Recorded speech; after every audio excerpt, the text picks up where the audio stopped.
In a luxury hotel in Geneva, Luca, a quiet and seemingly unremarkable bellhop, surprises everyone when he reveals his fluency in 10 languages during a chaotic international incident.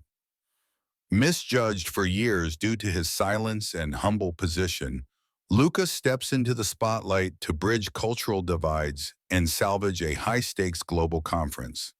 As his talents reshape the perception of overlooked workers, Luca discovers that being silent doesn't mean being invisible, and that sometimes the most fluent voices are the ones we never heard coming.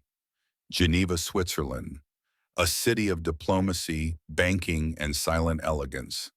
Inside the towering glass facade of Hotel Étoile, the marble lobby gleamed like a museum, polished, precise, expensive. Guests strolled in dragging sleek luggage, some in suits, some in sweatpants, or with an air of importance. In the middle of it all, almost blending into the furniture, was Luca. Dressed in the standard bellhop uniform, navy vest, silver name tag, white gloves, he moved with calm efficiency. No chatter, no flair, just quiet presence. He rolled carts of Louis Vuitton bags, held elevator doors, nodded politely when spoken to. Most guests didn't even catch his name. To them, he was just the guy with the trolley.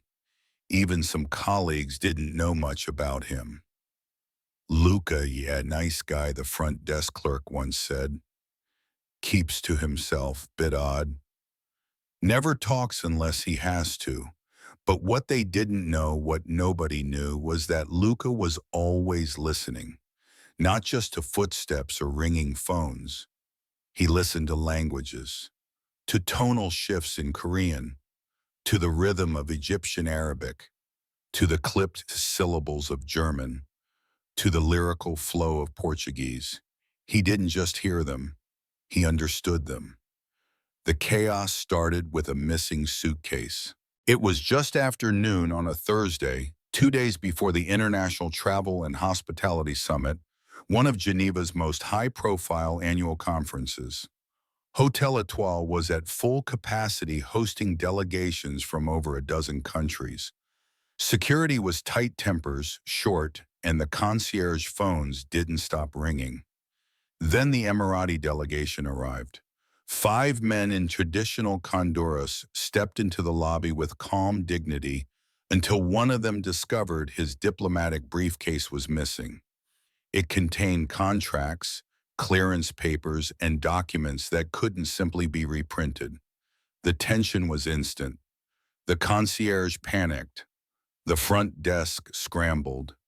The translator, apparently caught in weather delays, was still in Milan, and no one on staff spoke Arabic well enough to help. In the swirl of frustration and raised voices, Luca stood at the edge of the lobby unnoticed. He was holding a clipboard and a room key, halfway through delivering a welcome gift to a guest. But he stopped, listened. He could hear the panic behind the formal words, words like misplaced, urgent, and security breach. He stepped forward, slowly, drawing no attention. Then in a voice that was low but clear, he spoke. Afwan hal kuntum taqsidun al-hakiba as-sauda bil-misaddat al-kabira. Excuse me, were you referring to the black suitcase with the large silver lock? The room stilled. The eldest delegate blinked, turning to Luca in surprise. He responded in rapid Arabic, asking who Luca was, how he knew, and where the suitcase was last seen. Luca answered fluently, calmly, precisely. He explained that he'd seen the suitcase earlier on a cart mistakenly routed to the business lounge. He offered to retrieve it personally. 15 minutes later, he returned with the case intact, hands folded, expression unreadable. The Emirati guest clutched the suitcase like it contained his entire government, which in a way it did. Then came the murmurs. Did he just speak Arabic fluent, I think? Who is he? The Emirati delegation hadn't even reached their suites before word began to spread. Luca the bellhop, the quiet one, had handled a diplomatic incident like a seasoned liaison. In Arabic, no script, no Google Translate, just poised clarity and cultural grace. Management called a quick meeting behind the front desk. Who is this guy really? Has he worked with embassies before? Should we test him? They didn't need to. The next test came all on its own. An hour later, a German guest arrived frustrated and sleep-deprived from a delayed flight. He was trying to confirm a room upgrade, but the receptionist on shift couldn't keep up. The guest raised his voice, his words tumbling too fast for anyone to follow. From across the lobby, Luca glanced up. He stepped in gently, speaking in smooth, measured German. Entschuldigen Sie, darf ich helfen? Es gab eine Änderung in Ihrer Reservierung. Ich werde sie sofort aktualisieren. Excuse me, may I assist? There was a change in your reservation. I'll update it immediately. The man blinked, startled, and nodded in gratitude. Conversation continued for 2 more minutes entirely in German. By now, a few staff members were openly watching. Then came the Japanese couple who couldn't find the spa entrance. Luca bowed slightly, responded in polite Japanese, and personally guided them to the elevator, explaining which amenities were included in their package. He switched again an hour later, giving directions in Portuguese to a Brazilian wine distributor. By the end of the afternoon, Luca had spoken 6 languages publicly without hesitation. Word reached the general manager by sunset. She summoned Luca to the operations office, a space lined with hotel awards risk logs and a dozen clocks set to international time zones. She was a stern, no-nonsense woman in her 50s, the kind who preferred spreadsheets to small talk. Luca, she said, folding her arms, would you care to explain how a bellhop knows how to speak? What 5, 6 languages? He stood quietly, unsure whether he was in trouble. 10, he said softly. She raised an eyebrow. 10. He nodded. Arabic, German, French, Italian, English, Japanese, Mandarin, Portuguese, Russian, and Swahili, and some ASL. She stared at him like she'd just heard the marble floor speak. Why haven't you ever told anyone? He looked down. No one ever asked. By Friday morning, Hotel Etoile was no longer whispering about Luca. They were buzzing, the kitchen staff, concierge, even visiting delegates. Everyone had a version of the story. The bellhop who spoke 10 languages, the quiet man who rescued a diplomatic blunder with the calm of a seasoned interpreter. Some said he must have worked for the UN. Others claimed he was ex-intelligence. But none of them knew the truth. Only Luca did. So when the general manager's assistant knocked on the staff lounge door and said, Luca, the director of operations, wants to see you, he didn't flinch. He just wiped his hands on his uniform, nodded, and followed. Upstairs in a sleek executive office that overlooked Lake Geneva, the director of international guest relations, a polished man named Julien Lambert, greeted him with a corporate smile and a curious gleam in his eyes. Luca, we've noticed you. Julien gestured for him to sit, then slid a glossy folder across the desk. Inside was the full itinerary of the upcoming International Travel and Hospitality Summit. Delegations from Morocco, Japan, Argentina, and several European tourism boards were scheduled to attend.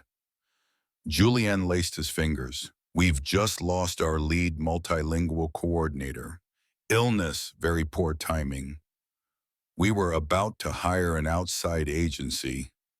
Until your name came up, Luca said nothing. Here's what I'm proposing. Julien continued. You serve as a liaison during the conference. Not just translation, navigation, coordination, cultural mediation. You'll be in direct contact with VIPs. A pause. Temporary, of course. Trial basis. Still Luca was silent. Julien leaned forward. You're not obligated, but in all honesty, we could really use you. You have a gift. Luca looked down at his gloves. The same ones he wore every day, scuffed from luggage carts and elevator buttons. "I'll do it," he said quietly. An hour later, he was fitted for a new suit, not a bellhop vest, a tailored navy blue blazer, white dress shirt, soft gray tie. His name badge was updated Luca Romano, multilingual liaison. By evening, he was standing behind a podium in one of the hotel's grand conference halls, preparing for the first roundtable meeting between the Japanese Tourism Ministry and a French delegation.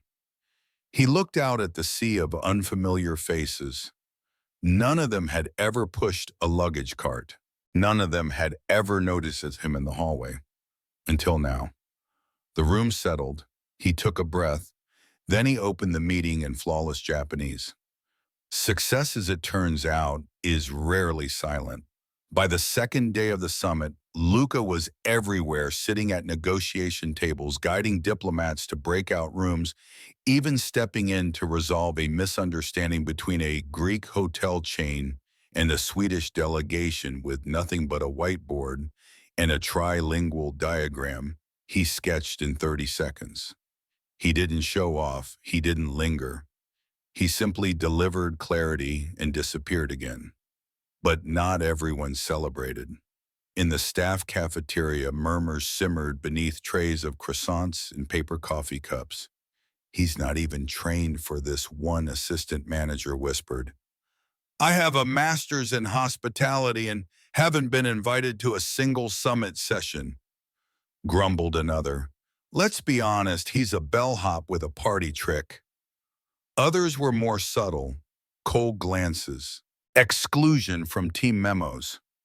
A few department heads began double-checking his translations behind his back. Even Julien Lambert, the polished director who had once smiled with possibility, began to show signs of distance. Luca noticed.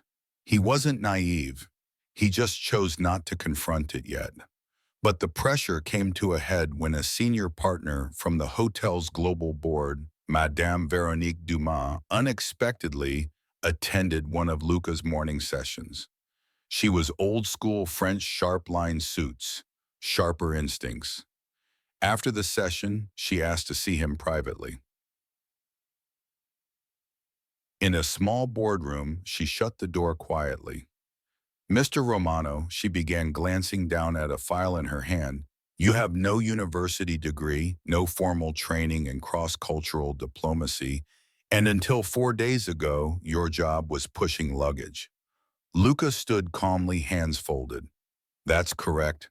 Veronique peered at him. "You are fluent in 10 languages, yet spent years moving suitcases instead of advancing professionally." Why he didn't blink? Because no one ever asked what I knew. They just looked at what I wore. A pause. "And do you believe that speaking 10 languages qualifies you to guide international partnerships?" Luca looked her straight in the eye. "No, but understanding people does. Language is just how I open the door." For a moment, Veronique said nothing. Then she reached into her folder and pulled out a single document. "This," she said, sliding it across the table, "is a memo to the board recommending the creation of a permanent cultural liaison office at Hotel Étoile." He looked down. Underneath the official header was his name. The memo was real. By the next morning, Luca's new title appeared on the hotel's internal staff directory, Luca Romano, Director of Cultural Liaison, Hotel Étoile. The announcement wasn't made in a press release or ribbon-cutting ceremony. It was a quiet update tucked between meeting reminders and security notices. But people noticed. At the summit's final gala held in the hotel's grand ballroom, beneath chandeliers and golden latticework, Luca wasn't standing by the door in uniform. He was at table 4, seated between the Moroccan tourism delegate and a Swedish logistics CEO, both mid-discussion on potential partnerships. Luca translated fluently, calmly, moving between Arabic, French, and English, weaving phrases with cultural sensitivity and grace. He didn't just convert words, he bridged intention. Then came the unexpected. The hotel's general manager walked onto the stage, tapping the mic gently. Before we close tonight's program, she said, I'd like to recognize someone whose quiet brilliance has redefined what it means to serve. She paused. Luca Romano, would you please stand? Luca froze for a second. The ballroom turned. Dozens of faces, the same ones that had ignored him in the elevators or handed him keys without eye contact, were now watching. Waiting, he rose slowly. Applause began scattered at first, then rising into a standing ovation. Julian Lambert clapped. Veronique Dumas gave a single approving nod. Even the Emirati delegate, the one whose missing suitcase had started it all, stood with his hand over his chest in a traditional gesture of respect. Luca didn't speak. He didn't need to. After the event, as guests filtered out and the string quartet packed up their instruments, a young intern approached him in the hallway. She was barely 20, new to the job, and had watched Luca show all week with quiet admiration. How did you learn all those languages, she asked. He smiled gently, one word at a time. 2 weeks after the summit, the hotel corridors felt different. Not louder, not busier, but more aware. Staff members who used to rush past the laundry carts now nodded greetings. Housekeepers spoke up more in staff meetings. Kitchen runners shared their backgrounds over lunch instead of hiding behind quick yes sirs. It started with one initiative. Luca called it Voices Unseen, a training program co-developed with Veronique and the HR director designed to identify and mentor multilingual, multicultural talents from within the hotel's support staff, not from glossy resumes or networking events, but from the people already working there. Porters, maintenance workers, night cleaners, line cooks. The application was simple. What languages do you know? What cultures do you understand? What have you never been asked about? The first week, 23 people signed up. By month's end, the number had tripled. Luca personally mentored several trainees, none of whom had ever been given a platform. A shy pastry chef from Tunisia who spoke perfect Italian, a dishwasher who had quietly translated for her Haitian grandparents since she was 10, a security guard who knew sign language in 3 dialects. Don't polish your accent, Luca told them. Polish your confidence. One afternoon, while reviewing training materials, Julian Lambert dropped by Luca's office. He stood awkwardly by the doorway. I was wrong, Julian admitted. I didn't think you belonged at that table. Luca didn't look up from his notes, but his voice was calm. A lot of people didn't. Julian shifted. But you've built something. And the board noticed. He handed Luca a letter, official stationery. Inside, an invitation to speak at the European Hospitality Innovation Forum in Vienna. The keynote slot. His story had reached the top. In Vienna, Luca stood backstage wearing a tailored gray suit and a simple lapel pin bearing 10 tiny flags, each representing a language he spoke. He stared at the packed auditorium, his fingers wrapped gently around the speech he had written himself. Then he stepped up to the podium. The room hushed. A few months ago, he began, I was invisible. Not because I had nothing to say, but because no one thought to listen. He looked out at a sea of executives, hotel owners, and international delegates. People say language is power, but that's not quite right. Language is connection. And when you ignore someone's voice just because of what they wear or where they stand, you disconnect your company from its greatest strength, your people, he paused. I wasn't just carrying luggage. I was carrying 10 languages, 20 cultures, and a lifetime of listening. A beat. So the next time someone walks past you in silence, ask yourself, what brilliance are you walking away from? He stepped back. Silence, then applause. Thunderous, lasting.